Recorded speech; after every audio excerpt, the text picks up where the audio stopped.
దైవ కార్యక్రమాలకు తన వంతు అండగా నిలిచే నెల్లూరు పార్లమెంటు సభ్యులు వేమిరెడ్డి ప్రభాకర్ రెడ్డి, కోవూరు ఎమ్మెల్యే ప్రశాంతిరెడ్డి దంపతులు మరోసారి తమ ఉదారతను చాటుకున్నారు. శనివారం సూళ్లూరుపేటలో కొలువై ఉన్న చెంగాళమ్మను దర్శించుకున్నారు. అమ్మవారి ఆశీస్సులు అందరికీ ఉండాలని ఆలయంలో చేపట్టిన చండీయాగంలో పాల్గొన్నారు. అనంతరం ఆలయ అర్చకులు అమ్మవారి తీర్థ ప్రసాదాలు అందజేసి వేదాశీర్వాదాలు అందజేశారు. ఈ సందర్భంగా ఆలయంలో నిత్య అన్నదానానికి 6 లక్షల విరాళం అందజేశారు. ఈ మేరకు చెక్కును ఆలయ సహాయ కార్యదర్శి ప్రసన్నలక్ష్మికి అందజేశారు. ఈ సందర్భంగా వేమిరెడ్డి దంపతులను సూళ్లూరుపేట ఎమ్మెల్యే నెలవెల విజయశ్రీ సాలువాతో సన్మానించారు. నమో ప్రాతపతయే నమో గణపతయే నమః ప్రమథపతయే నమస్తేస్తు లంబోదరాది ఏకదంతాయ విఘ్న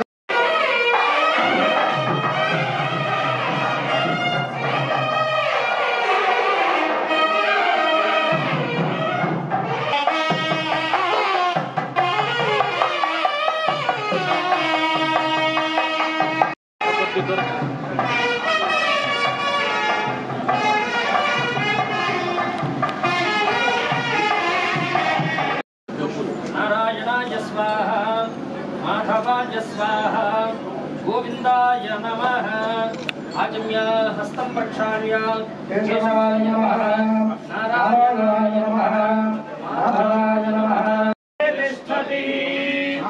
महालक्ष्मी सरस्वती परमेवता संपूर्ण अनुग्रह कटाक्ष फल सिद्धिरस्तु मंगलेयं मधुरिमागं समेत वसुदां सौभाग्यवस्ये तत्वायाधास्यं विपरीतः आशासाना सोमनसं प्रजागं सौभा